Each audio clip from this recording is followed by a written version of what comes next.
আজকে বাজারে গেছো যে? তোমার কেমন লাগছে? ভালো না। কেন? কারণ ময়লা আর ময়লা। তারপরে আসসালামু আলাইকুম। তো আমার বন্ধের দিন ছিল, তাই মিশকাতকে নিয়ে একটু বাজারে গেলাম।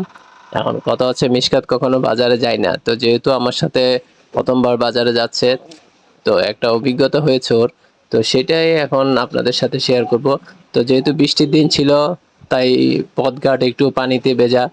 আর এখানে যেহেতু এটা একটা কাঁচা বাজার এবং মাছের বাজার, তো এখানে অধিকাংশ সময় দেখা যায় কি দোকানগুলোতে যে অতিরিক্ত বা উচ্ছিষ্ট সবজি বা ময়লা থাকে, ময়লা বলতে ওইগুলো তরকারির এই বিশেষ অংশ, তো সেগুলো কি করে ওরা রাস্তায় ফেলে রাখে। তো যার কারণে রাস্তাটা এক প্রকারে মানে জমে যায় এবং সেটা পায়ে চাপা পড়তে পড়তে ময়লা হয়ে যায়।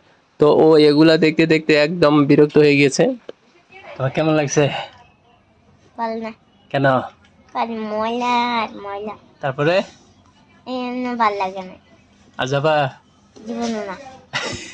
একটুও না, জীবনও না। জীবনে যাবা না? না।